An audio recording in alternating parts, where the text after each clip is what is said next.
हाँ, तो पिछली वीडियो में हम क्या बातें कर रहे थे? पिछली वीडियो में हमने रिलेट टू 2D की बातें करी थी और हमने स्विमर प्रॉब्लम्स और रिवर बोट प्रॉब्लम्स ऐसे डील करी थी। आज इस वीडियो में नए चैप्टर की शुरुआत करेंगे, NLM, Newton's laws of motion. ठीक है, तो अगर पिछली वीडियो आपने नहीं देखी है तो प्लेलिस्ट में जाएँ, यहाँ पे आई का बटन आ रहा है, उस पर क्लिक करें। ठीक है, उस पर क्लिक करें और तुरंत देख के आएँ। भाई साहब शानदार वीडियो है वो। आइए, टाइम वेस्ट ना करिए, फटाफट, टाइम नहीं है अपने पास। Newton's laws of motion. चलिए, न्यूटन लॉज ऑफ मोशन में सर सबसे पहले बात करते हैं। भाई साहब न्यूटन ने 3 लॉ दिए। कितने लॉ दिए? 3। बहुत बढ़िया, शानदार तरीके से लॉ दिए। अच्छा, तो पहला लॉ कहता है कि वो इनर्शिया के बारे में बात करता है, तो समझ लेते हैं। पहले बात करते हैं Newton's first law. Newton's first law, ठीक, वो बेसिकली इनर्शिया का कॉन्सेप्ट देता है। अब ये इनर्शिया क्या होती है? इनर्शिया क्या होती है सर? इनर्शिया होती है बेसिक एक बॉडी की प्रॉपर्टी की वो कितना रेजिस्ट कर रही है, अपने आप को कितना रोक के रख रही है बाहरी फोर्सेस के मुकाबले में। मतलब कोई उसको चेंज करना चाह रहा है तो वो कितना चेंज का अपोज कर रही है। ठीक, अच्छा, उसको इनर्शिया बोलते हैं। अच्छा, तो इनर्शिया 3 तरीके की हो सकती है बेसिकली। एक हो सकती है इनर्शिया ऑफ मोशन, या इनर्शिया ऑफ रेस्ट कह सकते हैं। Inertia of rest, inertia of motion और इनर्शिया ऑफ डायरेक्शन। ठीक है, समझ में आ रहा है कि नहीं? Inertia of rest, inertia of motion और इनर्शिया ऑफ डायरेक्शन। मतलब कोई बॉडी रुकी हुई है तो वो रुकी रहना चाह रही है। जैसे आप कंबल ओढ़ के लेटे हैं तो आप लेटे रहना चाह रहे हैं, आप उठना नहीं चाह रहे हैं, तो inertia of rest. Inertia of motion, एक बच्चा है जिसकी कैपेबिलिटी बन चुकी है इतने घंटे पढ़ने की, और उसको आप कह दें कि नहीं तुम रुक जाओ, तुम मत पढ़ो, तो वो रुकेगा ही नहीं। क्यों? Inertia of motion. वो मोशन में आ चुका है तो वो रुकने का अपोज करेगा, और जो रुका हुआ है वो मोशन में आने का अपोज करेगा। और कोई बंदा किसी गलत काम की तरफ जा रहा है, उसको सही डायरेक्शन में लाने की कोशिश करोगे तो उसका अपोज करेगा कि मैं सही डायरेक्शन में नहीं आऊँगा, तो inertia of direction. Inertia of direction, तो बॉडी एक डायरेक्शन में जा रही है, उसी डायरेक्शन में मूव करेगी जब तक आप उसके ऊपर कोई फोर्स नहीं लगा रहे हैं। ठीक, अच्छा, तो वो उसका अपोज करेगी, डायरेक्शन का अपोज करेगी। और कोई अच्छी राह में जा रहा है, उससे आप कहोगे ये गंदे काम करो, ये काम करो, वो काम करो, घटिया काम करो, वो उसका अपोज कर देगा कि भैया हम तो नहीं जाएंगे। तो इनर्शिया ऑफ रेस्ट मतलब वेलोसिटी 0 से आपको वेलोसिटी नॉन ज़ीरो करनी है, तो भैया आपको एक्सेलरेशन चाहिए, और एक्सेलरेशन चाहिए तो आपको फोर्स चाहिए, क्योंकि वेलोसिटी का मैग्नीट्यूड चेंज करने के लिए आपको एक्सेलरेशन चाहिए। क्योंकि वेलोसिटी वेक्टर को हम समझे तो वेलोसिटी वेक्टर का मैग्नीट्यूड होता है और वेलोसिटी वेक्टर की डायरेक्शन होती है। तो मैग्नीट्यूड अगर आपको चेंज करना है, वेलोसिटी चेंज करना है मतलब मैग्नीट्यूड या डायरेक्शन चेंज करना, तो मैग्नीट्यूड चेंज करना है मतलब आपको एक्सेलरेशन चाहिए, और एक्सेलरेशन चाहिए तो बाहर का एक फोर्स चाहिए। चाहिए कि नहीं चाहिए? अच्छा, मोशन में है और आप रेस्ट में लाना चाह रहे हो, उसकी वेलोसिटी 0 करना चाह रहे हो, तब भी आपको एक्सेलरेशन चाहिए, तो भी आपको एक फोर्स चाहिए। चाहिए कि नहीं चाहिए? बिल्कुल चाहिए। अच्छा, वेलोसिटी की डायरेक्शन चेंज करनी है, तब भी आपको एक्सेलरेशन चाहिए और फोर्स चाहिए। एक्सेलरेशन चाहिए तो मतलब फोर्स चाहिए। ठीक, तो बेसिकली आप वेलोसिटी को चेंज करना चाह रहे हो, वेलोसिटी नॉन ज़ीरो करना चाह रहे हो, या वेलोसिटी नॉन ज़ीरो है तो 0 करना चाह रहे हो, या डायरेक्शन चेंज करना चाह रहे हो। इन सब केसेस में वेलोसिटी चेंज करने के लिए आपको टेंजेंशियल एक्सेलरेशन, अगर वेलोसिटी का मैग्नीट्यूड चेंज करना है तो टेंजेंशियल एक्सेलरेशन, और सेंट्रीपिटल या नॉर्मल एक्सेलरेशन, सेंट्रीपिटल एक्सेलरेशन या नॉर्मल एक्सेलरेशन, जो वेलोसिटी के परपेंडिकुलर होता है एक्सेलरेशन, उसको सेंट्रीपिटल बोलते हैं। और जो वेलोसिटी के पैरेलल हो वो स्पीड बढ़ाएगा, और जो एंटी पैरेलल हो वो स्पीड घटाएगा। समझ रहे हैं? उसका मैग्नीट्यूड घटाएगा या फिर बढ़ाएगा, वो डिपेंड करता है कि एक्सेलरेशन उसके पैरेलल है कि एंटी पैरेलल है। तो इसी के ऊपर आप एक छोटा सा सवाल जेई का करते हैं फटाक से। चलिए, क्वेश्चन नंबर 1। चलिए, पहला सवाल, जैसे आपने देखा होगा इनर्शिया ऑफ रेस्ट। हम बस में बैठे हुए हैं और हम बैठे हुए हैं, एकदम से गाड़ी आगे चली या बस आगे चली, हम पीछे को जाते हैं कि नहीं? क्योंकि हम रुके हुए थे, हम रुके रहना चाह रहे हैं, बस आगे मूव कर गई। तो जब बस आगे मूव कर गई तो हमारे फीट आगे मूव कर गए, और हमारा ऊपर का जो वो पार्ट है वो वहीं पर रह गया। समझ रहे हैं कि समझ रहे हैं? ऐसे ही जब आप चल रहे हैं, मोशन में हैं, ठीक, और एकदम से गाड़ी रुकी मतलब आपके ऊपर एक फोर्स लगा पीछे को, जिसको हम स्यूडो फोर्स कहते हैं, पीछे को लगा। समझ रहे हैं? आगे को लगा। जब वो रुकी तो एक्सेलरेशन पीछे को था, ब्रेक मारा तो एक्सेलरेशन पीछे को, तो आप आगे गए। क्यों? आपके ऊपर स्यूडो लगा तो आप आगे गए। ठीक है, तो आप क्योंकि उसी मोशन में रहना चाह रहे थे और एकदम से फ्रेम रेस्ट पे आ गया तो आप आगे को जाएंगे। समझ में आ रहा है कि नहीं? बहुत बढ़िया। उसके बाद एक बॉल आ रही थी, उसको हमने एक से डायरेक्शन चेंज कर दी उसकी, तो डायरेक्शन चेंज करने के लिए भी आपको फोर्स लगाना पड़ेगा। ठीक, तो वेलोसिटी का मैग्नीट्यूड हो या डायरेक्शन हो, हमें तो एक्सेलरेशन की ज़रूरत ही पड़ेगी। चलिए, पहला सवाल, देखिए स्क्रीन पे आ रहा होगा। एक सेकंड, मैं पहले ढूंढ तो लूँ सवाल, एक सेकंड, मुझे मॉड्यूल खोलनी पड़ जाएगी। कहाँ गया भाई एनएलएम, एनएलएम, ठीक। सबसे पहला सवाल देखिए, यहाँ पे एक पेज रखा हुआ था,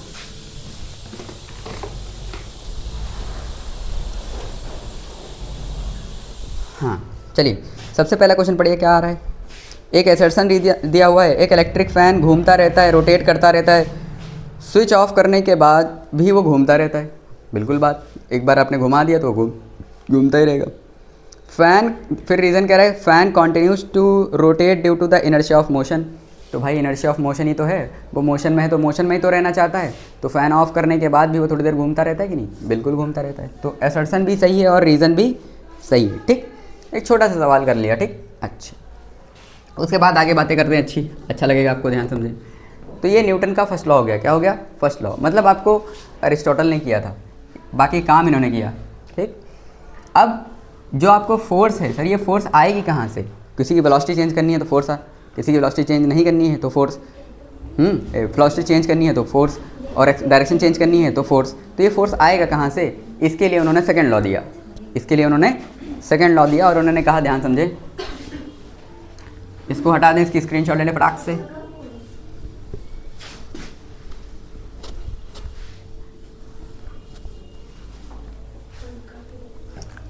फिर उसके बाद इन्होंने सेकंड लॉ दिया।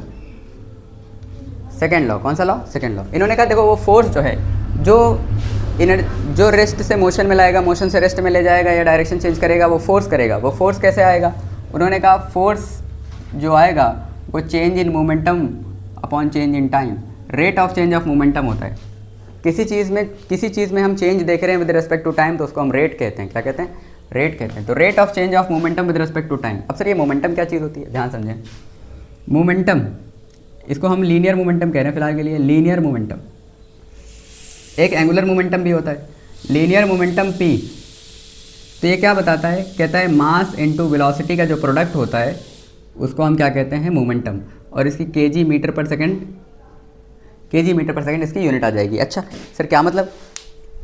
जितना ज़्यादा मोमेंटम होगा उसमें चेंज लाना भी उतना ज़्यादा मुश्किल होगा, तो फोर्स भी उतनी ज़्यादा लगानी पड़ेगी। अब ये मोमेंटम किन किन फैक्टर्स पर डिपेंड करता है आप समझो।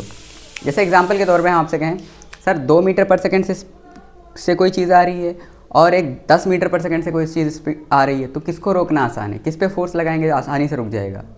तो आप कहोगे 2 पर। मैं कहूँ अगर वो 2 से ट्रेन आ रही हो 2 मीटर पर सेकंड से और 10 मीटर पर सेकंड से बॉल आ रही हो, तो आप कहोगे हाँ बॉल को रोकना आसान है। क्यों? सर वेलोसिटी के साथ साथ इस चीज़ पर भी डिपेंड करता है कि उस बॉडी का मास कितना है। तो मास और वेलोसिटी, मास और स्पीड दोनों का मल्टीप्लिकेशन पे डिपेंड करता है कि उसका मोमेंटम कितना है। उस मोमेंटम को रोकने के लिए, उस मोमेंटम को चेंज करने के लिए आपको फोर्स उतना ही लगाना पड़ेगा, ठीक है।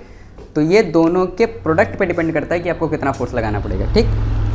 तो मोमेंटम है बेसिकली मास इंटू वेलोसिटी, अब ध्यान समझें, अगर हमने यहाँ पे लिख दिया कि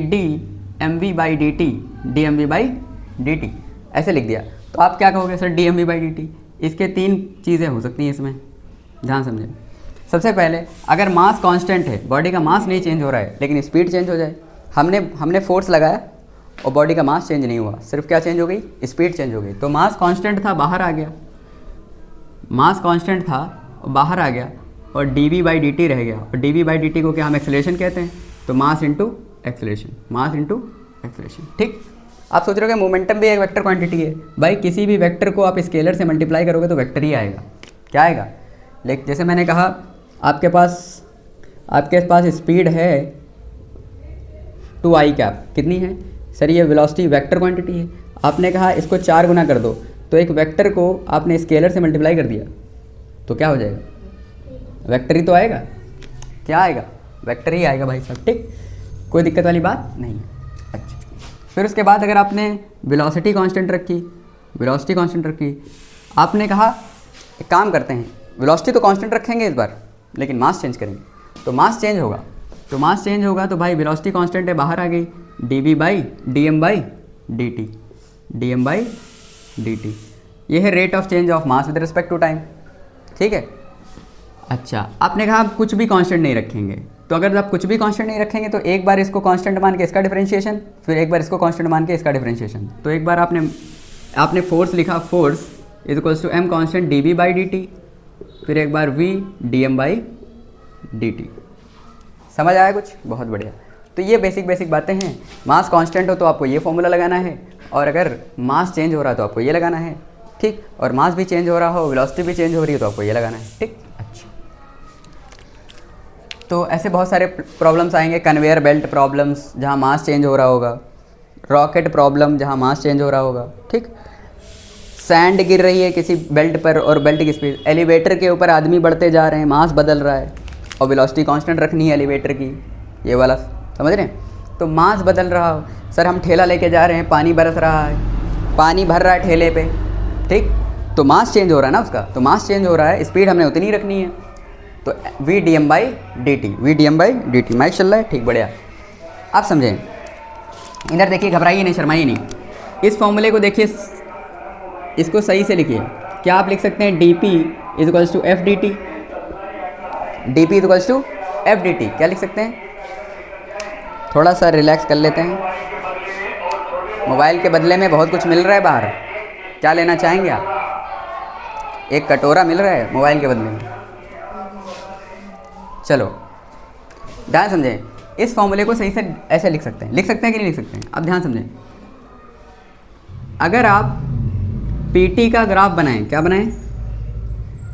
मोमेंटम टाइम का ग्राफ बनाएं, तो उसका स्लोप आपको क्या दे देगा? फोर्स क्या दे देगा? क्योंकि डी बाई डी टी क्या दे देगा?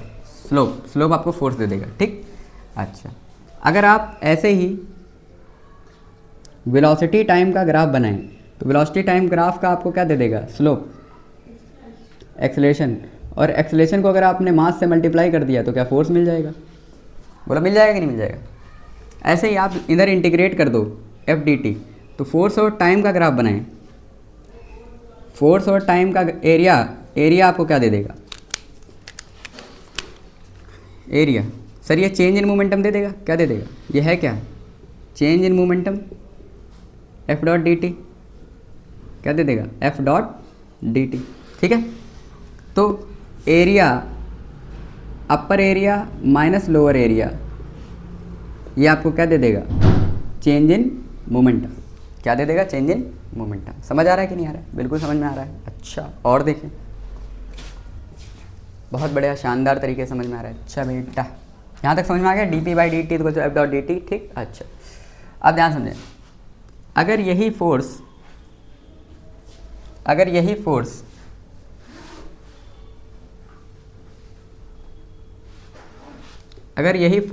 जीरो हो जाए, फोर्स अगर नेट फोर्स क्या हो जाए?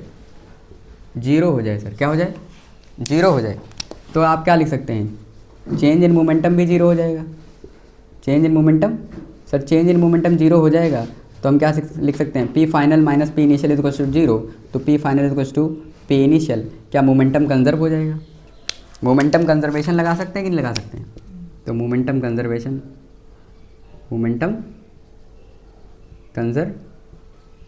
लगा सकते हैं, ठीक। मोमेंटम कंजर्वेशन लगा सकते हैं, area under F T curve निकाल सकते हैं। अच्छा, अगर कभी कभी आपको ऐसे भी दे सकता है कि ध्यान समझें, आपको एरिया और टाइम का ग्राफ दे दिया, एरिया टाइम का एरिया आपको एक्सेलरेशन टाइम का एरिया आपको क्या देता है? इसका एरिया आपको देता है चेंज इन वेलोसिटी, ठीक। और चेंज इन वेलोसिटी को मास से मल्टीप्लाई कर दोगे तो क्या मिल जाएगा? चेंज इन मोमेंटम, क्योंकि चेंज इन मोमेंटम होता है m dot D V if mass constant. अगर मास कांस्टेंट है तो समझ में आ रहा है कि नहीं आ रहा? अच्छा, बहुत बढ़िया। उसके बाद एक चीज़ होती है इम्पल्स, झटका। क्या होती है?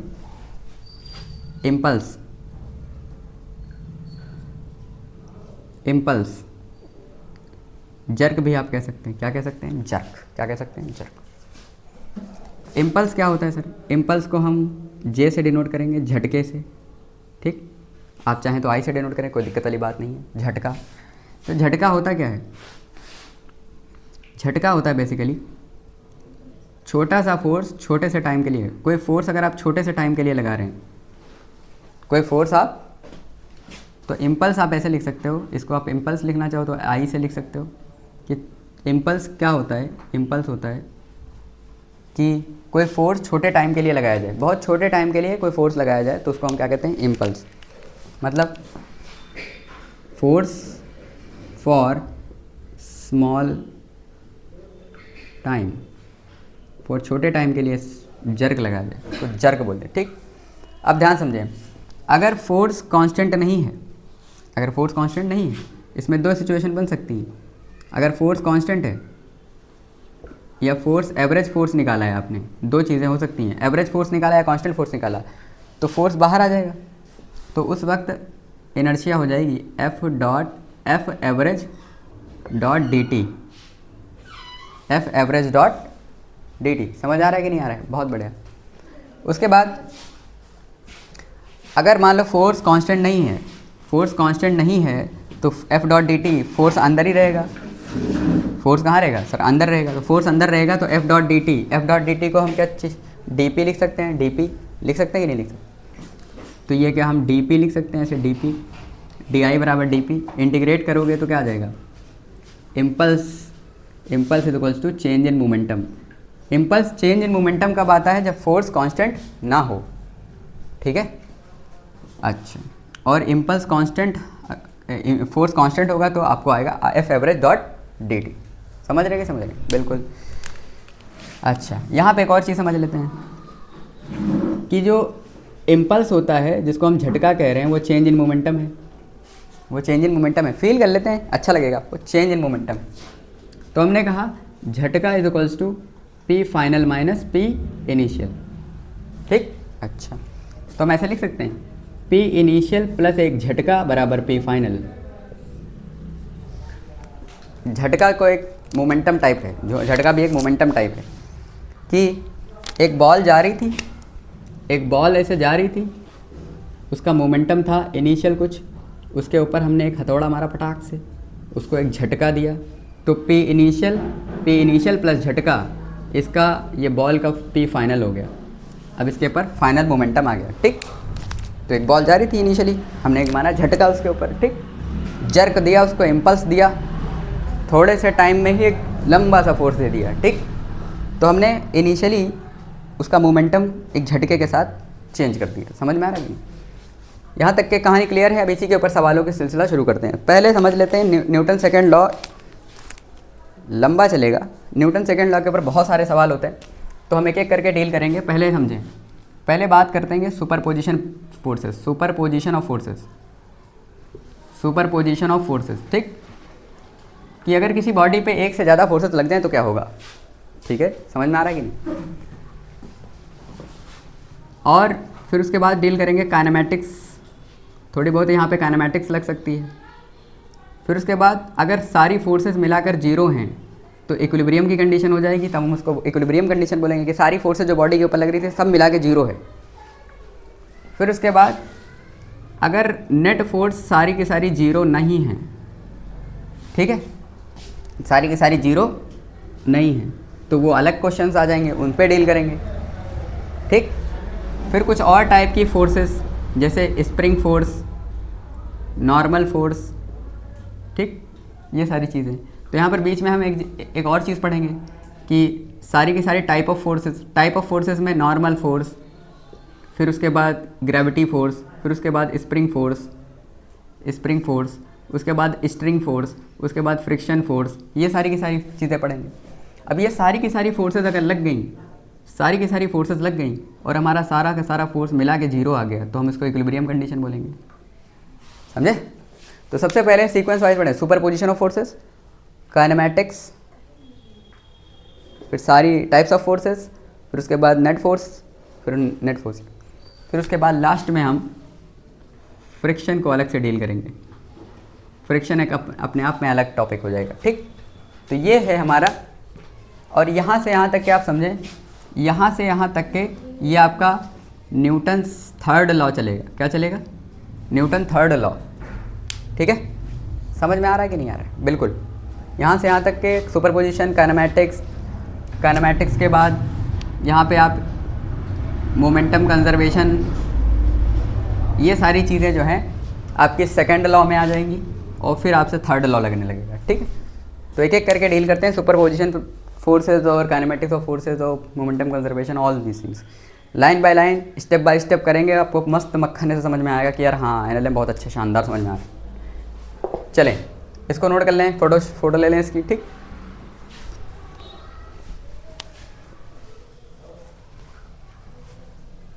हटा दें।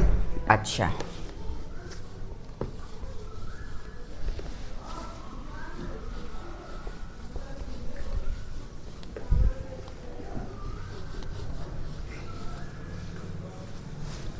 अब सबसे पहले सवाल पढ़ें। ठीक, सबसे पहले क्वेश्चन नंबर, ठीक क्वेश्चन नंबर पढ़ें। चलें अगला क्वेश्चन आपसे कह रहा है a ball is travelling with a uniform translatory motion. This means एक बॉल है जो ट्रांसलेटरी मोशन कर रही है। ट्रांसलेटरी मोशन कर रही है। ठीक है, समझ आ रहा है कि नहीं? अब बॉल इस ट्रांसलेटरी मोशन कर रही है, तो ट्रांसलेटरी मोशन कर रही है तो पहला ऑप्शन क्या वो रेस्ट पे है? देखें एग्जाम्पलर के सवाल ज़रूर ट्राई करें आप। एग्जाम्पलर के सवाल से भागना नहीं है, एग्जाम्पलर के सवाल जरूर करने हैं, बहुत शानदार होते हैं, बढ़िया होते हैं, बहुकाली होते हैं। ठीक, the path can be straight line, circular or ball travel with a uniform speed. Translatory motion करना है तो भैया यूनिफॉर्म ट्रांसलेटरी मोशन करना है। यूनिफॉर्म ट्रांसलेटरी मोशन करना है तो आपकी स्पीड बदलनी नहीं चाहिए। स्पीड कैसी होनी चाहिए? चेंज इन वेलोसिटी आपकी नहीं हो, ज़ीरो होनी चाहिए। ठीक है, यूनिफॉर्म वेलोसिटी। अच्छा, तो कह रहा है आप पाथ फॉलो कर सकती है स्ट्रेट भी और सर्कुलर भी। नहीं, सर्कुलर नहीं कर सकती सर, मैं बता रहा हूँ अभी सर्कुलर क्यों नहीं कर सकती। All the parts of the ball have the same velocity, magnitude and the direction and the velocity is constant. हाँ, ये सही हो सकता है। क्यों? ध्यान समझें, बॉल सुनना, बॉल के हर एक पॉइंट उसकी स्पीड सेम रहनी चाहिए और उसकी डायरेक्शन भी, उसका मैग्नीट्यूड और उसकी डायरेक्शन दोनों सेम रहनी चाहिए। दोनों ही क्या रहनी चाहिए? सेम, हर एक पॉइंट की। ठीक, अगर ऐसा है, ऐसा तभी हो सकता है जब उसके ऊपर नेट फोर्स ज़ीरो हो, नेट टॉर्क भी ज़ीरो हो। Net force net torque zero हो जाएगा तो उसके ऊपर नेट एक्सेलरेशन भी क्या हो जाएगा? ज़ीरो।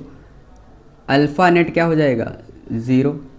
तो उसका मोमेंटम क्या हो जाएगा? कांस्टेंट, क्योंकि उसकी वेलोसिटी में कोई चेंज नहीं आएगा, तो वेलोसिटी में चेंज नहीं आएगा। फोर्स नहीं है तो मोमेंटम में कोई चेंज नहीं आएगा।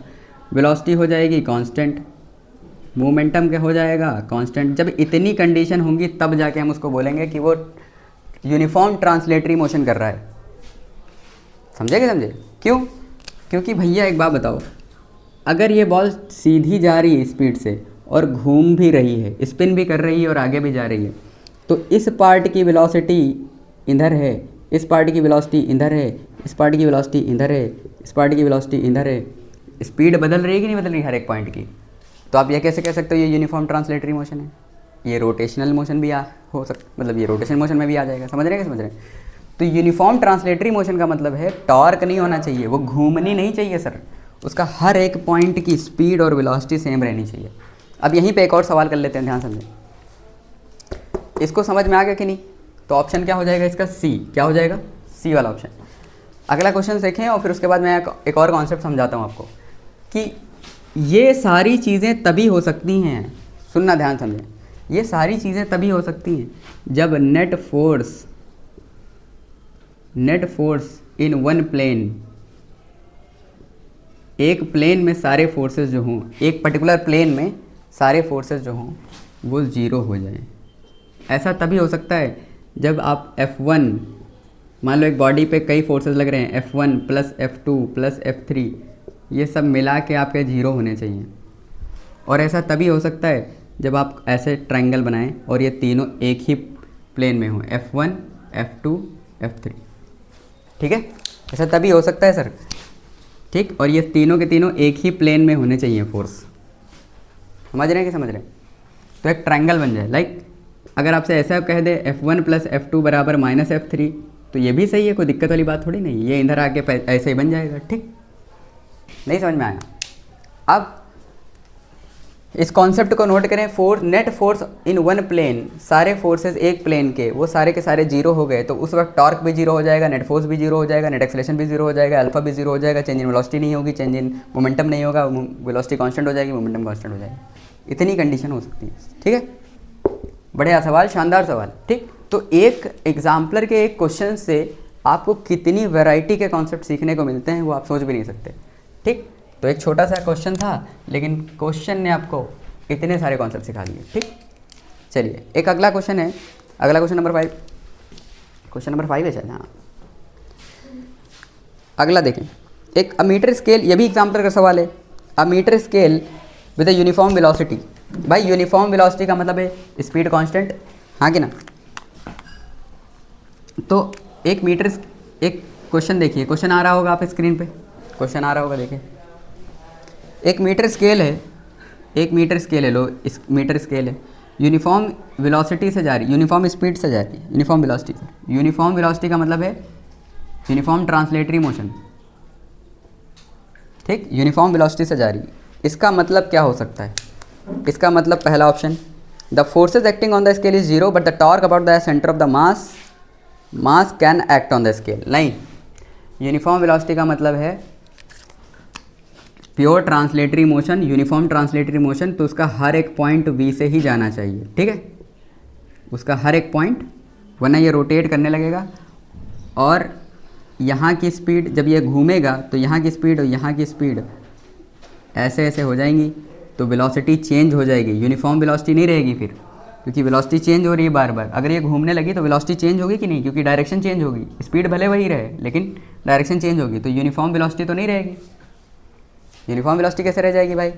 यूनिफॉर्म वेलोसिटी का मतलब है उसका मैग्नीट्यूड और डायरेक्शन दोनों ही ना चेंज हो, तो मैग्नीट्यूड भी ना चेंज हो, डायरेक्शन भी ना चेंज हो, सीधा जाए, तभी हम उसको कह सकते हैं।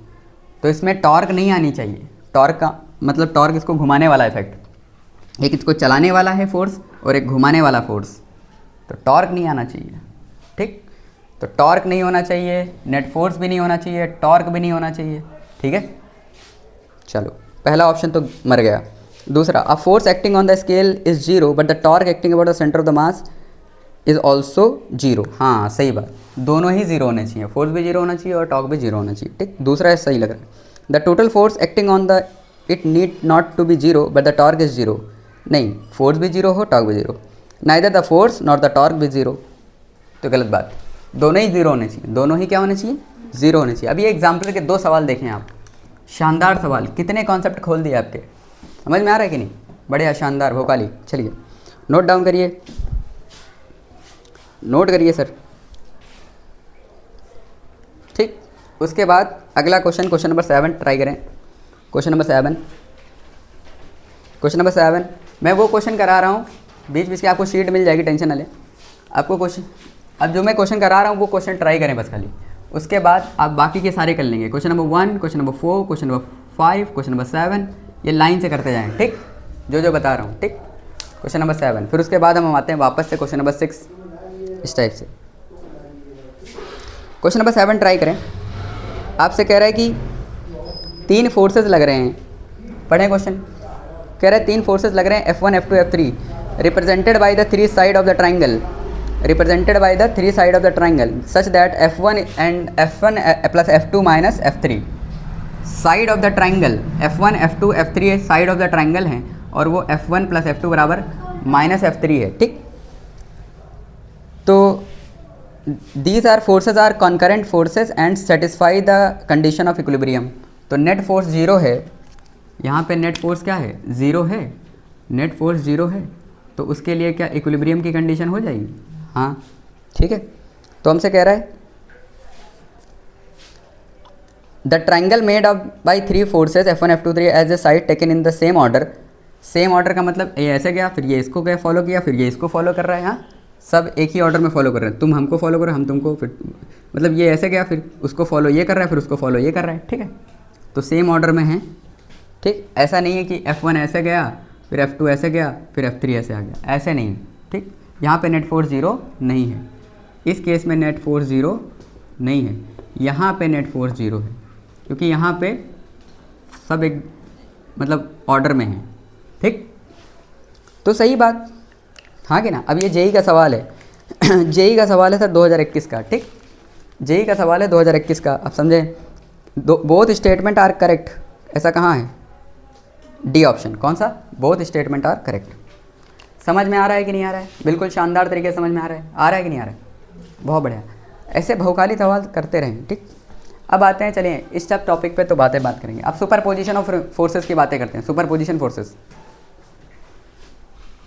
ये कॉन्सेप्ट जरूर नोट करें। अच्छा, ऐसा नहीं है कि नीट ने नहीं पूछा है, ये क्वेश्चन नीट में भी पूछा गया है। सुनना, ऐसे ट्रायंगल बना दिया था उन्होंने और कहा था बताइए स्पीड बढ़ रही है कि घट रही है कि कांस्टेंट है कि कुछ नहीं हो रहा है। तो भैया कांस्टेंट है। क्या है भाई? स्पीड क्या है? कांस्टेंट है। समझ में आ रहा है कि नहीं? क्वेश्चन नीट में भी आ चुका है ये, ठीक। और जेई ने स्टेटमेंट वाइज बना के दिया, उन्होंने ऐसे ट्रायंगल बना दिया था और फिर पूछा था कि बताइए, ठीक। तो अगर आपके बेसिक से लेकर एडवांस तक के सारे कॉन्सेप्ट क्लियर हैं तो फिर आप हर क्वेश्चन को आराम से टैकल कर सकते हैं। अच्छा, चलिए अगला क्वेश्चन देखिए, क्वेश्चन नंबर 6। अब आते हैं सुपर पोजिशन पे।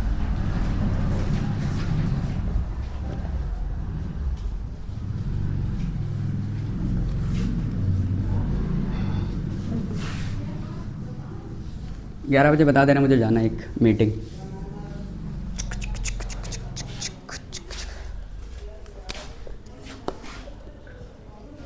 इधर देखिए अगला क्वेश्चन, क्वेश्चन नंबर 6। क्या है क्वेश्चन? पढ़िए, क्वेश्चन आ रहा होगा, पढ़िए। क्वेश्चन कह रहा है आपसे कि अ body of mass 10 kg is acted upon two perpendicular forces 6 Newton and 8 Newton. The resultant acceleration of the body. Sir एक मास है 10 kg, कितना? एक बॉडी है सर, 10 kg की, कितने की? उसके ऊपर 6 न्यूटन लग रहा है और 8 न्यूटन लग रहा है। कितना लग रहा है? 6 न्यूटन और 8 न्यूटन, ठीक। नहीं आया? 6 न्यूटन और 8 न्यूटन लग रहा है, ठीक। नहीं आया? हमसे कह रहा है रिजल्टेंट एक्सेलरेशन बताइए। तो रिजल्टेंट एक्सेलरेशन के लिए आपको रिजल्टेंट फोर्स चाहिए पहले। तो रिजल्टेंट फोर्स कहीं यहाँ से जाएगा 20 से, हाँ कि ना। इसका 8 स्क्वायर प्लस 6 स्क्वायर मतलब 64 प्लस 36 मतलब 100, रूट 100 कितना हो जाएगा? 10। तो ये 10 न्यूटन आएगा रिजल्टेंट फोर्स। कितना आएगा? आप ध्यान समझें सर, ये 8 है तो ये भी 8 है, ये 6 है, ये 6 है, हाँ कि ना। और ये कितना है? 10।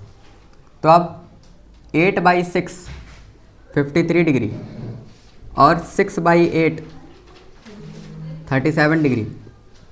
नहीं आया? या आप इसको एंगल लिख लें।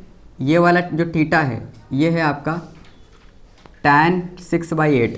कितना है? tan थीटा 6/8 मतलब 3/4। और ये वाला थीटा आपका कितना है? tan थीटा बराबर 8/6 मतलब 4/3। और इसका एक्सेलरेशन कितना हो जाएगा? Force upon mass. तो फोर्स कितना है? 10 अपॉन 10, क्या 1 metre per second square? 1 metre per second square, हाँ कि ना। तो ये 1 metre per second square tan theta 4/3 from 6 and 3/4 from 8, ठीक है। अब ऐसे ऑप्शन चेक कर लें। अब एग्जाम्पलर में सवाल में एक से ज़्यादा ऑप्शन भी होते हैं। तो आप पहला क्वेश्चन देखें, पहला answer 1 metre per second square at an angle of tan inverse 4/3 from 6, हाँ सही बात, tan थीटा 4/3 फ्रॉम 6। दूसरा 0.2 मीटर पर सेकंड स्क्वायर, भाई 0.2 कहाँ, 1 आया है, कितना आया है। फिर तीसरा है 1 metre per second at an angle of 3/4 with respect to 8, तो 3/4 विद रिस्पेक्ट टू 8, खत्म। समझ में आ रहा है? तो इसके दो ऑप्शन है, ए और सी, ठीक है। चलिए अगला सवाल, एक और कॉन्सेप्ट सिखा देते हैं, ध्यान समझें। सुपर पोजिशन प्रिंसिपल में ध्यान समझें, एक और क्वेश्चन लें।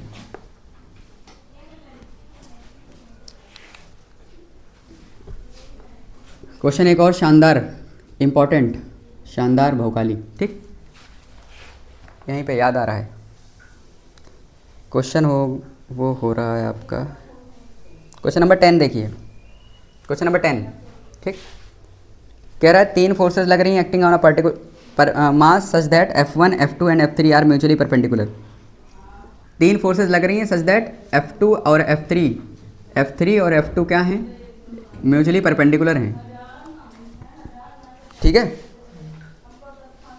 Then the particle remain stationary, और पार्टिकल स्टेशनरी रहता है, मतलब इनका रिजल्टेंट जो है उसको बैलेंस कौन कर रहा है, F1। कौन बैलेंस कर रहा है, F1। अगर हम F1 को हटा दें, अगर हम इसको हटा दें, ठीक, तो बॉडी का एक्सीलरेशन क्या हो जाएगा, इसका मास m है तो इसका एक्सीलरेशन क्या हो जाएगा, ठीक। तो ध्यान समझें, जब आप किसी फोर्स को हटा देते हो तो बेचारा वही तो बैलेंस कर रहा था सिस्टम को, ठीक, तो उसकी ही कमी, उसकी जो कमी है वही महसूस होगी तुमको, मतलब इतना फोर्स ही अब उधर लगने लगेगा। नहीं आया, तुम इसको हटा दोगे अगर, तो बेचारा यही तो बैलेंस कर रहा था सिस्टम को, तो इतना ही फोर्स पीछे लगने लगेगा। अगर इसको तुमने रिमूव कर दिया तो इन दोनों की वजह से रिजल्टेंट फोर्स ये आ जाएगा, उसी को बेचारा बैलेंस कर रहा था, तो यहाँ पे एक F1 फोर्स लगने लगेगा, ठीक। तो मेरा एक्सीलरेशन क्या आ जाएगा, net force upon mass, that is F1/m। कितना आ जाएगा, कितना एक्सीलरेशन लगने लगेगा, F1/m। जिसको हटाओगे उतना ही फोर्स लग जाएगा, क्यों, वही बेचारा बैलेंस कर रहा था, ठीक है। समझ आ रहा है कि नहीं आ रहा है, बहुत शानदार तरीके समझ में आ रहा होगा, बहुत बढ़िया शानदार। बहुकाली देखो, पानी है क्या, पानी भर लो ज़रा, पानी भर लो।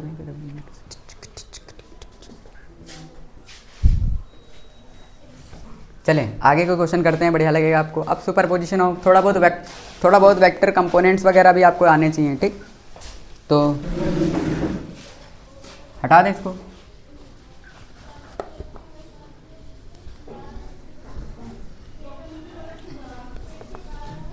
अब देखें ये सिर्फ यहाँ यूज़ नहीं होगा, आप ये ना सोचें कि ये कॉन्सेप्ट सिर्फ यहाँ यूज़ होंगे। आपके 12th की जो 12th का सिलेबस होता है नीट का या जेई का, ठीक, वही 12th का सिलेबस, उसमें भी आपसे कहेंगे, देखो आपसे कहेंगे ऐसे बहुत सारे चार्जेस रखे हुए हैं, ठीक, ऐसे बहुत सारे चार्जेस रखे हुए हैं। एक चार्ज को हम हटा लेंगे अगर, तो उसकी वजह से कितना फोर्स आएगा भाई, जितना वो चार्ज बैलेंस कर रहा था उतना ही फोर्स लग जाएगा। समझ में आ रहा है कि नहीं, नहीं आया, चमका। तो इस चीज़ का ध्यान रखेंगे, तो यहाँ नहीं सिर्फ आगे भी यूज़ होगा। Wait a minute,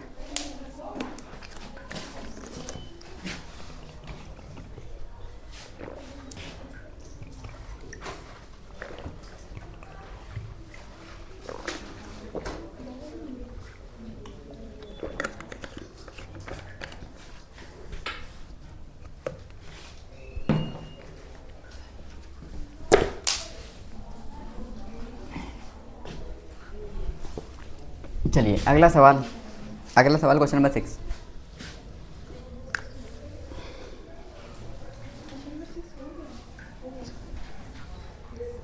question number 6 हो गया। Question number 8। अब ये कुछ ऐसे सवाल हैं जो बेसिक लेवल पर हैं। अब इनको मास्टर करेंगे तो आगे के सारे आपके आसान हो जाएंगे। सर जेई 2022 का सवाल आप देखें फटाफट। आपसे क्वेश्चन क्या कह रहा है, कह रहा है कि 1 न्यूटन इधर लग रहा है और इधर लग रहा है क्या, F1। क्या लग रहा है, F1। नीचे लग रहा है आपका F2। क्या लग रहा है, F2। और इधर लग रहा है आपका 2 न्यूटन। 2 न्यूटन कितने पे, 2 न्यूटन कितने पे लग रहा है, 2 न्यूटन 45 पे। ये भी कितने पे है, 45 पे। ये भी कितने पे है, 45 पे, ठीक। तो हमसे कह रहा है F1 F2 बताइए, F1 और F2 बता दीजिए, ठीक। तो कुछ नहीं, इनको आप तोड़ लीजिए। आप हॉरिजॉन्टल और वर्टिकल में सारे फोर्सेस को ले आइए, तो इसका कंपोनेंट इधर हो जाएगा 1 × 1 cos 45। 1 cos 45 का मतलब 1/√2, हाँ कि ना, और 1 sin 45 देन इंटू 1/√2। अब ये फोर्स ख़त्म हो गया, ठीक। इसको हमने तोड़ लिया है इधर और इधर, ठीक। और इसको तोड़ोगे तो ये आ जाएगा 2 sin 45 और 2 cos 45, मतलब 2/√2, 2 और ये भी आ जाएगा 2/√2, ठीक है, 2 अब इधर का फोर्स इधर के फोर्स के बराबर है, तो F1 + 1/√2 इज इक्वल्स टू 2√2, 2/√2, 2/√2। समझ आ रहा है कि नहीं? तो F1 कितना आ गया? F1 आपका आ गया, 2 में से 1 चला गया तो 1/√2 बच गया, ठीक।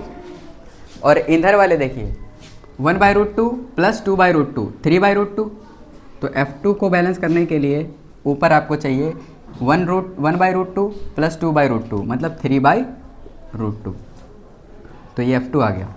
अब F1/F2 देखिए, F1/F2 सर 1/√2 अपॉन 3/√2, √2 ने √2 को मार दिया 1/3। ठीक है, समझ आ रहा है कि नहीं आ रहा है? बहुत बढ़िया, शानदार, भोकाली। चलिए, ऐसे इस टाइप के वेक्टर कंपोनेंट आपको लेने आने चाहिए। बेसिक सवाल है, अच्छा सवाल है, ठीक ठाक सवाल है, बेसिक लेवल पे बातें कर रहे हैं अभी, ठीक। क्वेश्चन नंबर 7 हो गया 10। अब क्वेश्चन नंबर 10 देखिए, हो गया क्वेश्चन नंबर 10 करा दिया? अच्छा, 10 ही तो करा रहे थे। बाकी जो देखो मैंने क्वेश्चन जो अरेंज करे थे इसमें वो ऐसे हैं कि एक कॉन्सेप्ट है, उसके ऊपर 2 सवाल हैं, फिर अगला क्वेश्चन है, उसके ऊपर 2-3 सवाल और हैं। तो वो आप खुद ट्राई करें। मैं एक सवाल बता रहा हूँ, बाकी खुद दो सवाल आप खुद ट्राई करें। जब तक खुद ट्राई नहीं करेंगे तब तक को वो आपको समझ नहीं आएंगे, ठीक। तो आपको डिस्क्रिप्शन बॉक्स में उसकी PDF मिल जाएगी पूरी कंप्लीट, वहाँ से डाउनलोड कर लें और उसको कंप्लीट लगाएं, ठीक। मैं एक एक क्वेश्चन हर एक टॉपिक से बता रहा हूँ आपको, हर एक टॉपिक से, बिल्कुल basic level to advance level, ठीक। चलो, बाकी क्वेश्चन नंबर अब आगे आ जाते हैं। आप थोड़ी सी क्वेश्चन नंबर 15 देखिए, एग्जाम्पलर का सवाल। Question number 15, question number 15, 16, 17, 18। अब हम ये लाइन से करेंगे, ठीक। बढ़िया सवाल हैं सारे, हटा दें। बाकी ये वाले 15 से पहले जितने भी सवाल हैं वो सारे के सारे कैसे हैं? वो सारे के सारे उसी पैटर्न पे हैं, ठीक। तो वो कर लेना अपने आप, और नहीं करना तो हमें बता देना, और आप हमें कमेंट बॉक्स में बता दीजिएगा, ठीक।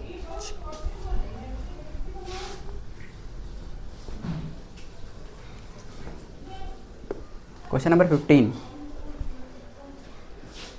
कह रहा है body of mass 5 kg acted upon the force of -3 + 4।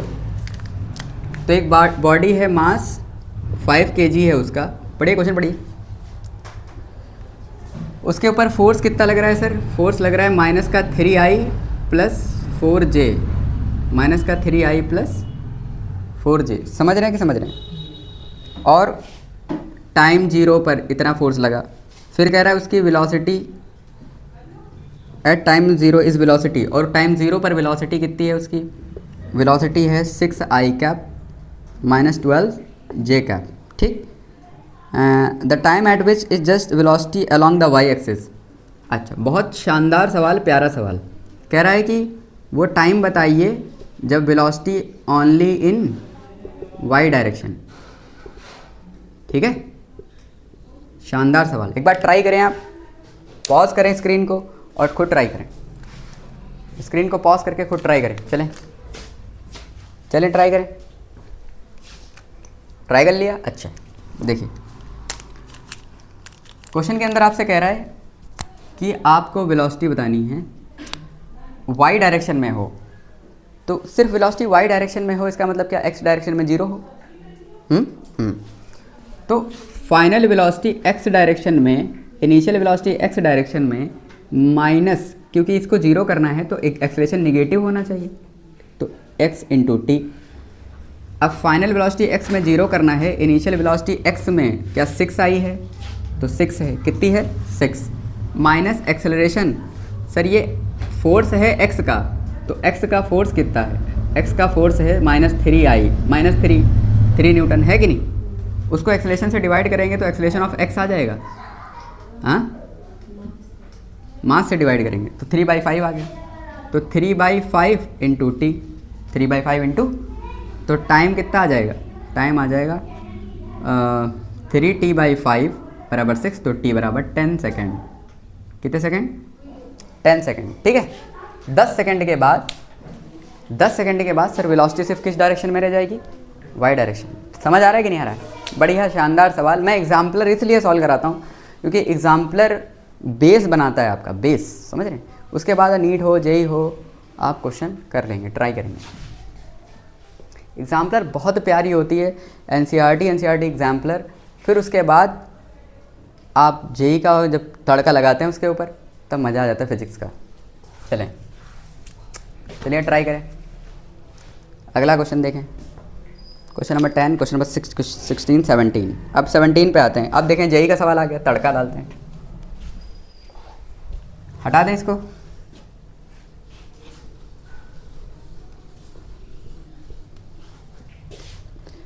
कह रहा है कि a boy pushes a box 2 kg for force 20 I cap and 10 J cap। तो एक बॉक्स है 2 kg का और उसको पुश किया जा रहा है 20 I cap plus 10 J cap force से। तो हमने इतने से पुश कर दिया on the frictionless surface if the box was initially at rest. Sir ये रेस्ट पे था, अच्छा रेस्ट पे था। Then displacement along X axis after, X axis में डिस्प्लेसमेंट आफ्टर 10 सेकेंड। तो डिस्प्लेसमेंट एक्स एक्सिस में 10 सेकेंड बाद, 10 सेकेंड में एक्स एक्सिस का डिस्प्लेसमेंट बताना है। ठीक, समझ में आ रहा है कि नहीं? बहुत बढ़िया। तो हमने क्या कहा, हमने कहा बस आओ खेलना शुरू करते हैं। इसको पहली बात आप ट्राई करें, एक बार पॉज करें, लगाएं बढ़िया भोकाली लगा दिया, ट्राई करें। अच्छा आ जाएं। सर डिस्प्लेसमेंट आपको एक्स डायरेक्शन में चाहिए तो आपको स्पीड भी एक्स डायरेक्शन की चाहिए, हाँ कि ना?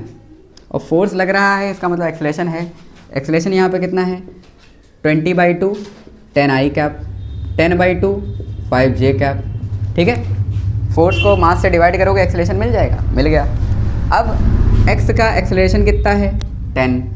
तो हमने लिख दिया स्पीड शुरुआत में है नहीं क्योंकि वो रेस्ट पे है, हाफ इंटू 10 इंटू 10 सेकेंड के बाद, मतलब ut माइनस हाफ 80 स्क्वायर। ठीक है, समझ में आ रहा है कि नहीं? तो आपने क्या लिख लिया, बोलो आपने क्या लिख लिया? सॉरी प्लस है, प्लस हाफ 80 स्क्वायर। तो हाफ इंटू 10 इंटू 100 मतलब 500 मीटर, 500 मीटर। ठीक, समझ आ रहा है कि नहीं? सिंपल।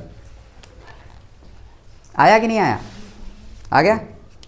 चलिए 500 मीटर हमारा सवाल आंसर हो जाएगा। ठीक, उसके बाद ये फिर जेई का सवाल एक और देख लीजिए 2024 का। हटा दें इसको, हटा दें। फिर से जेई 2024 का सवाल देखें। चलें, क्या कह रहा है आपसे? 2 फोर्सेस लग रहे हैं, the acceleration of the body will be, body का एक्सेलेरेशन बताना है। अच्छा सर आप 2 फोर्सेस लगा रहे हैं, कितने फोर्सेस लगा रहे हैं? अच्छा इस क्वेश्चन के अंदर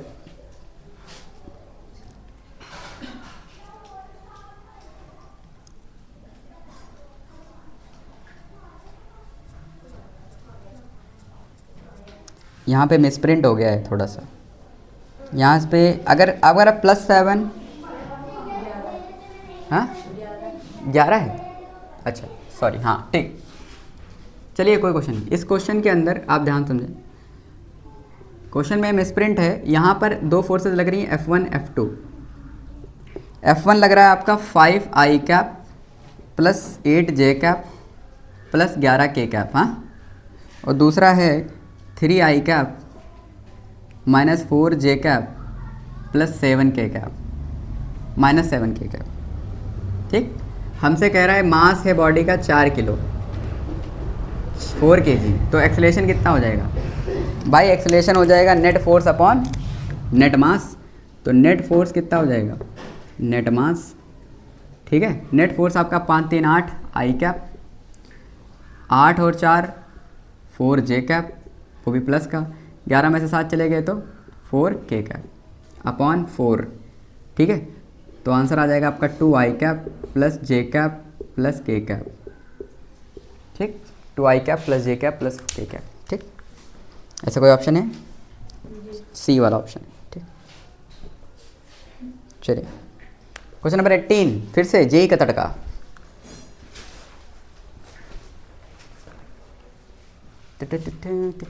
हो गया, चले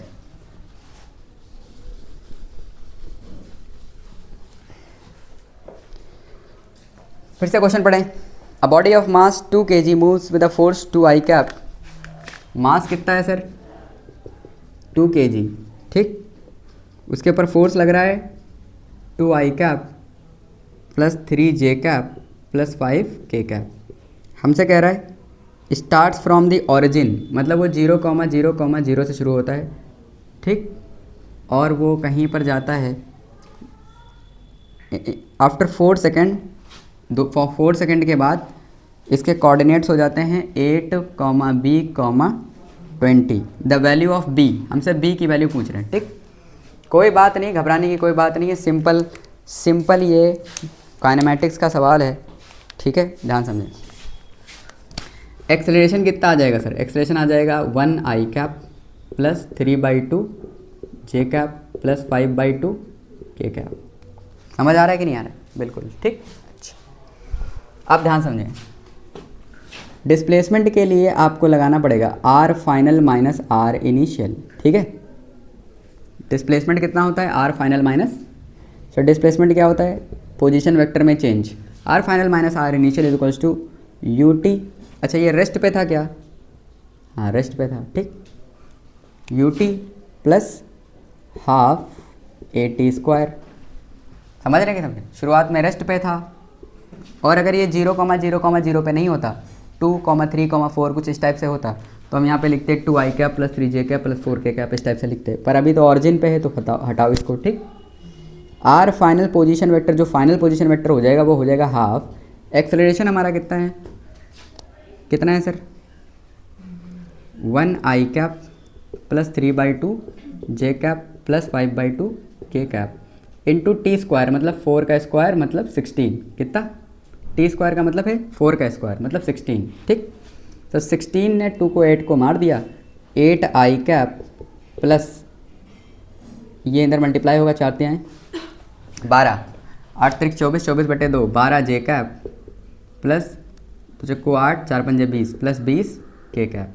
तुम्हारा आंसर आ गया 12। कितना आ गया? 8B12, 8, 12, 20, 8B20, 8, 12, 20। समझ में आ रहा है कि नहीं? शानदार, ख़त्म, क्लियर, बहुत बढ़िया। तो जब आप चीज़ों को बिल्कुल basic level to advance level तक पढ़ते हैं, तो आपके क्वेश्चन की गलत होने की पॉसिबिलिटी बहुत कम हो जाती है। अगला क्वेश्चन ट्राई करें 18, 9। अब क्वेश्चन नंबर 27, 28 ट्राई करें। अब बाकी के क्वेश्चन बिल्कुल सेम पैटर्न पे हैं, वो आप खुद ट्राई करिएगा, अपने आप ट्राई करिएगा, ठीक।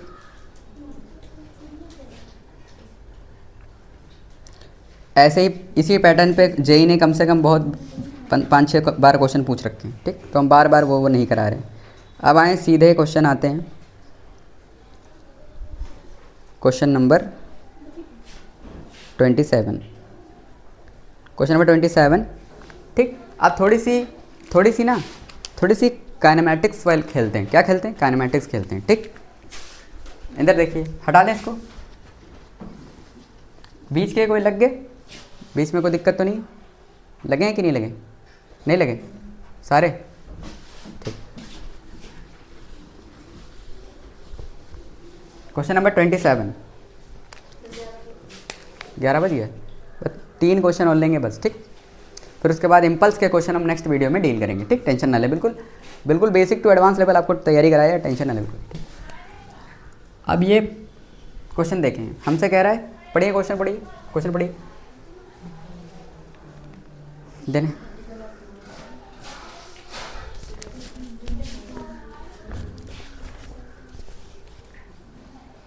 कहाँ है? ये रहे। A particle of mass m is rest at the origin t, 0, t बराबर 0. It is subjected by a force of F बराबर F naught e to the power minus B T. यहाँ पर e to the power minus B T है, ठीक। यहाँ पे कुछ गड़बड़ लग रहा है। It's speed v depicted by the position by the following. तो बेसिकली ये आपसे वी टी ग्राफ बनवाना चाह रहे हैं क्या? उसको उठा लो, इधर देखो, हमसे वी टी, ध्यान समझें, अगर फोर्स टाइम रिलेशन दिया है, क्या दिया है? इसका मतलब आपको एक्सेलरेशन टाइम रिलेशन दिया है। फोर्स का भाई कौन है? एक्सेलरेशन टाइम रिलेशन दिया है। तो एक्सेलरेशन टाइम रिलेशन से वीटी टाइम रिलेशन नहीं बना सकते, क्या करना पड़ेगा? इंटीग्रेट की डिफरेंशिएट। एक बात बताओ, डिस्प्लेसमेंट से वेलोसिटी, वेलोसिटी से एक्सेलरेशन क्या डिफरेंशिएट करना पड़ता है, और एक्सेलरेशन से वेलोसिटी इंटीग्रेट करना पड़ता है। ठीक है, तो हमने इंटीग्रेट करना पड़ेगा बस। चलिए यहाँ फोर्स बराबर क्या लिख सकते हैं? एम ए बराबर F naught E to the power minus B T लिख सकते हैं। तो एक्सेलरेशन आ जाएगा F not by M E to the power minus B T, और इसको हम क्या लिख सकते हैं? D we by D T is equals to F not by M E to the power minus B T. Sir D V is equals to F not by M E to the power minus B T into D T. हाँ कि ना, समझ में आ रहा है? इसको दोनों तरफ इंटीग्रेट करते हैं, F not by M common है तो कांस्टेंट है तो बाहर आ जाएगा। इसको आप लिख लेंगे V final minus V initial, initial zero थी शायद, क्या थी, और फाइनल वी है, फाइनल क्या है, वी है। तो F not by M, F not by M E to the power T का रिलेशन क्या होता है? क्या माइनस बी बाहर कॉमन आ जाएगा, क्योंकि एक फंक्शन के साथ कांस्टेंट है, तो जो कांस्टेंट है वो बाहर आ जाएगा, आएगा कि नहीं आएगा? और कांस्टेंट बाहर आने के बाद ई टू द पावर क्या रह जाएगा यहाँ पे? E to the power minus B T वैसे ही रह जाएगा। ठीक, फिर आपने लिख लिया। अब इसमें अपर लिमिट 0 और फाइनल लिमिट t, क्योंकि 0 पर स्पीड क्या थी, रेस्ट पे था, 0 पे रेस्ट पे था। ठीक, अब इसको ध्यान से समझेंगे। v बराबर F not by M, minus B common आ गया बाहर, माइनस बी बाहर आ गया। ठीक, तो हमने लिख लिया F naught B by M और E to the power minus B T, 0 और टाइम t। ठीक, अब सर जब नीचे वाली लिमिट रखेंगे, अपर लिमिट रखोगे तो t आएगा, नीचे वाली लिमिट रखोगे तो ई टू द पावर 0 हो जाएगा। ई टू द पावर 0 का मतलब 1, किसी की पावर 0 हो तो मतलब 1। तो ये आ जाएगा minus F naught B by M, upper limit रखते ही E to the power minus B T, और लोअर लिमिट 0 रखते ही E to the power 0 something की पावर 0 मतलब 1। ठीक है, नहीं आया?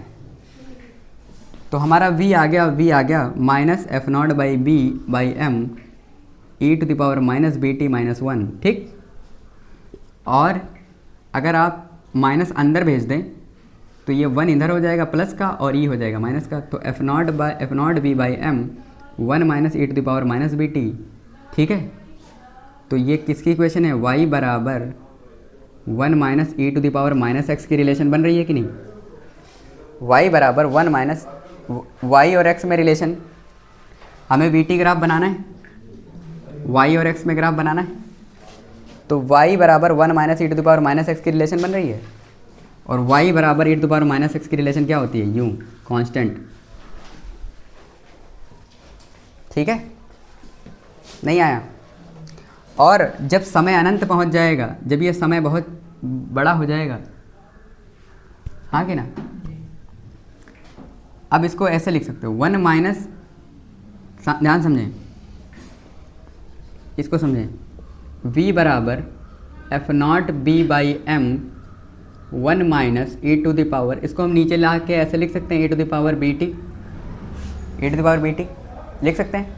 अब एक बात बताओ, जब समय बहुत ज़्यादा हो जाएगा तो ये पावर बहुत ज़्यादा हो जाएगी, तो ये नीचे वाला टर्म बहुत ज़्यादा हो जाएगा, नीचे वाला टाइम इन्फिनिटी, और 1 बाई इन्फिनिटी ये पूरा टर्म 0 नहीं हो जाएगा, तो 1 माइनस 0 1 नहीं हो जाएगा, तो उस वक्त velocity maximum F naught B by M आएगी कि नहीं आएगी?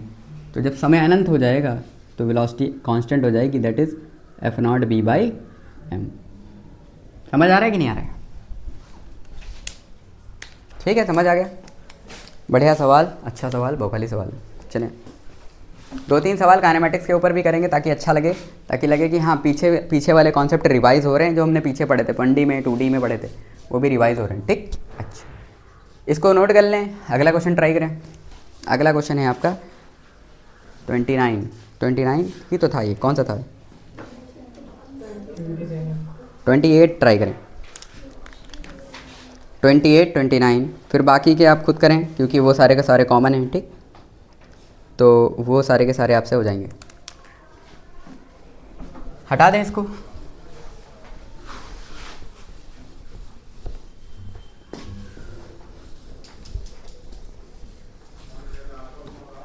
क्वेश्चन आपसे कह रहा है कि f बराबर r की पावर t स्क्वायर, f बराबर आर टी स्क्वायर आपको दे रखा है और आपको वी टी रिलेशन बनाना है, R by T square, sorry R by T square दे रखा है। If the law is to be tested experimentally by the observing the motion starting from rest, the best way to plot log v 1 by T, V T against T square, log v against 1 by T. मतलब basically हमको v और t के बीच में relation बनानी है, ठीक। यहाँ पर भी हमको किसके लिए रिलेशन बनानी है, v और t। तो कोई नहीं यार, फोर्स को हम क्या लिखेंगे, acceleration into mass r by T square, ठीक है। अब हम क्या करेंगे, एक्सेलरेशन बराबर r by M T square.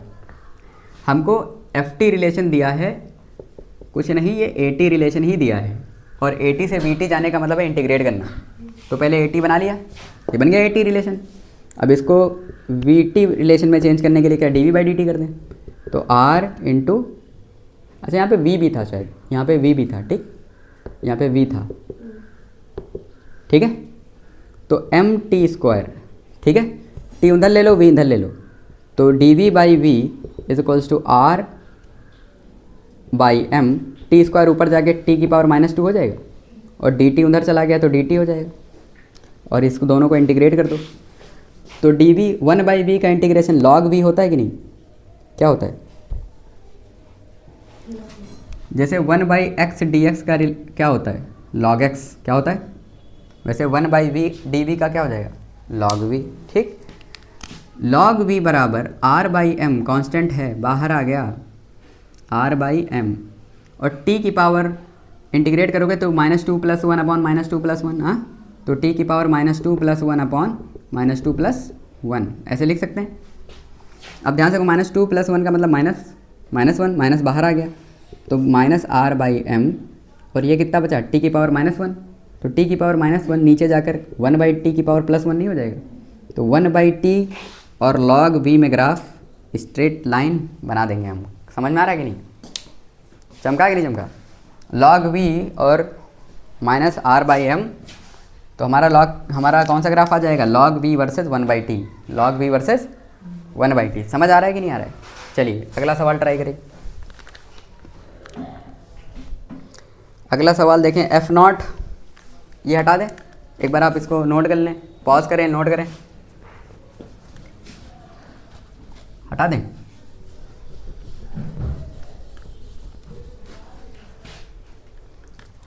अगला सवाल देखें, कह रहा है आपसे f बराबर f0 1 minus t minus capital T by capital T का होल ऑफ स्क्वायर। अच्छा, हमसे कह रहा है particle of mass m originally at rest is subjected to a force whose direction is constant but the magnitude vary. Force constant है, direction constant है, sorry magnitude vary कर रहा है। अच्छा, f0 and t are the constant, ठीक है। The force acted on the time interval of 2t, the velocity of v after 2 second.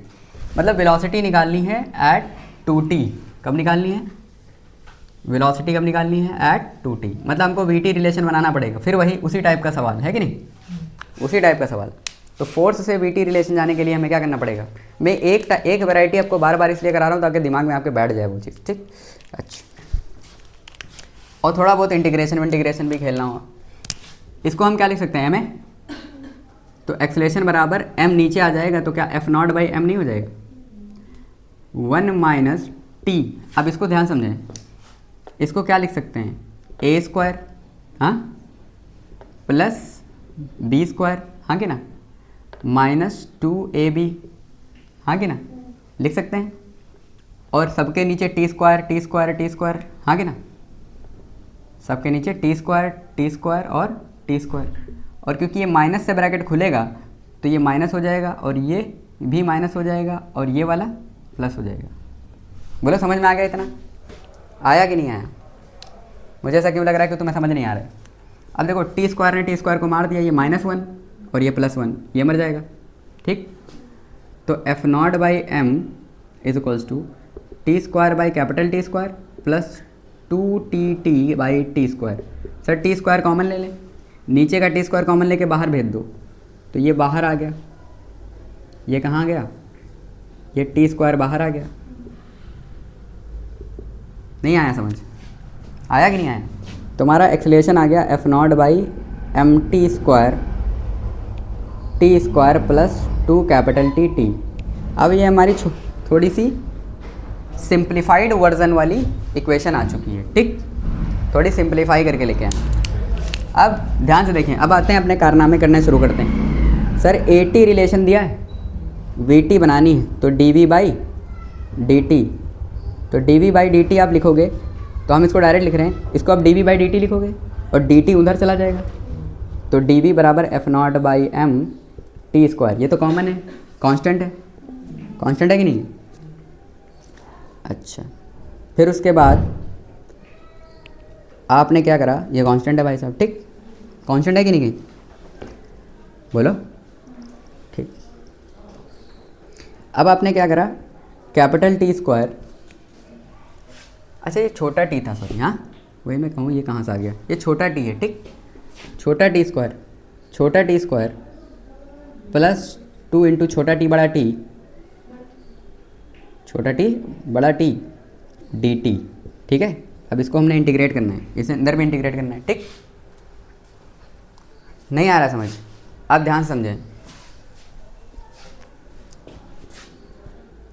v final minus v initial वो rest पे था, तो फाइनल माइनस 0, हाँ, f not by M t capital T square, इसको integrate करोगे तो ये बन जाएगा टी क्यूब बाई 3, ठीक है, और इसको इंटीग्रेट करोगे तो बन जाएगा 2t स्क्वायर बाई 2 और कैपिटल टी। अब 0 अपर लिमिट और लोअर, अपर लिमिट 2t है, लोअर लिमिट क्या है, कहाँ पे निकालना है, 2t पे, ठीक है। तो वेलोसिटी बराबर F not by m into capital T square, यहाँ पे रखो 2t का होल ऑफ क्यूब, तो 2t का होल ऑफ क्यूब का मतलब है 8t cube by 3, 8t cube by 3 plus 2 into 2t का होल ऑफ स्क्वायर मतलब 4t स्क्वायर, कितना 4, 2 into 4t square into t upon 2 ने 2 को मार दिया, ठीक है, समझ आ रहा है कुछ? तो ये आ गई आपकी, तो F not by m capital T square is equals to 8t cube plus 4t cube, ठीक है। अब 3 चौको 12 8 20, ठीक, यहाँ पे कहीं माइनस तो नहीं था, कुछ गड़बड़ तो नहीं करे? ये वाला माइनस में था ना, ये वाला माइनस में था, ठीक, ये वाला कैसा है, माइनस में, तो 3 चक्कू 12, 12 में से 8 चले गए, 4, 4t क्यूब बाई 3, हाँ, तो F not by m capital T square, ठीक, 12t क्यूब मतलब 4t क्यूब बचा बाई 3 बचा, तो t स्क्वायर ने इसको उड़ा दिया t से, तो मेरा आंसर आ गया 4 F not by 3 mt। Answer आ रहा है? हैं? अरे ऊपर टी रह गया ना, ऊपर टी रह गया, सॉरी, हाँ ऊपर टी रह गया, 4 F not T by 3 m, ठीक, आ रहा है? नहीं आ रहा है?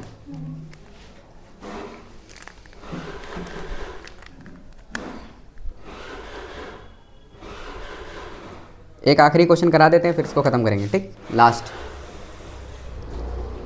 अब ऐसे आप पैटर्न से पूरे चैप्टर को एक पैटर्न से पढ़ते हैं जब, और उसके साथ NCERT with exemplar with JEE के सवाल, तो एक प्रॉपर अंडरस्टैंडिंग हो जाती है कि हाँ इस टाइप के सवाल आप कहते हैं, और उसके लिए आपको अरेंज करके हुए सवाल मिलने चाहिए कि हाँ यार यहाँ पे इस चैनल पे बड़ी सीक्वेंस ऑर्डर में क्वेश्चंस को प्रिपेयर किया जाता है और करवाया जाता है, ठीक।